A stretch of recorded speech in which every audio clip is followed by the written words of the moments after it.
This is the story of an 800-year-old medieval document known as Magna Carta, or the Great Charter. It's one of the most famous documents in the world. But how did this old piece of parchment become such a powerful symbol of our rights and freedoms? Magna Carta was granted in 1215 and established for the first time that everyone, even the king, had to obey the law. When Magna Carta was printed for the first time, it became the first law that all English lawyers studied. But many people didn't realise its significance. Shakespeare wrote a play about King John in which he failed to mention Magna Carta. In the 1600s, English lawyers used Magna Carta to challenge King Charles I. At this time, the king could ignore Parliament and imprison anyone who opposed him. Inspired by Magna Carta, Sir Edward Coke wrote the Petition of Right, which set out to limit the king's powers. Around the same time, Magna Carta was taken overseas to America by the first British settlers. Many American colonies based their own laws on Magna Carta. Then, in the 1770s, the Americans fought for independence from Britain.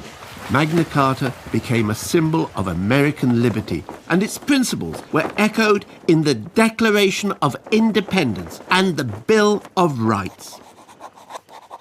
In 18th century Britain, Magna Carta was used to protest against the censorship of the press. At this time, people could be imprisoned without trial for criticising the king. When newspaper publisher John Wilkes was arrested for insulting King George III, he used Magna Carta to fight for his freedom. He claimed that ancient English liberties were under threat.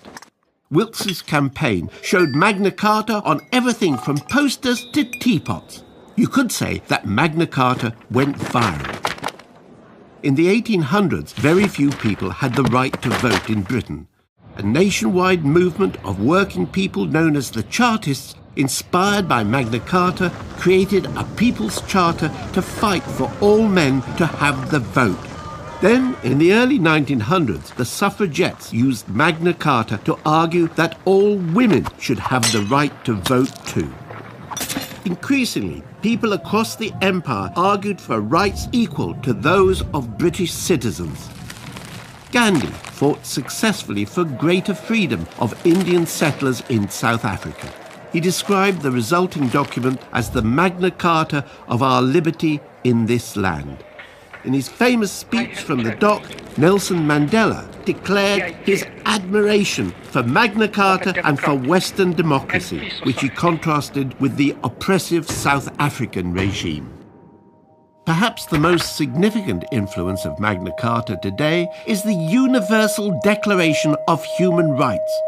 Written after the atrocities of World War II, the Declaration states that people around the world are protected by fundamental human rights, regardless of their citizenship, race, gender, or beliefs.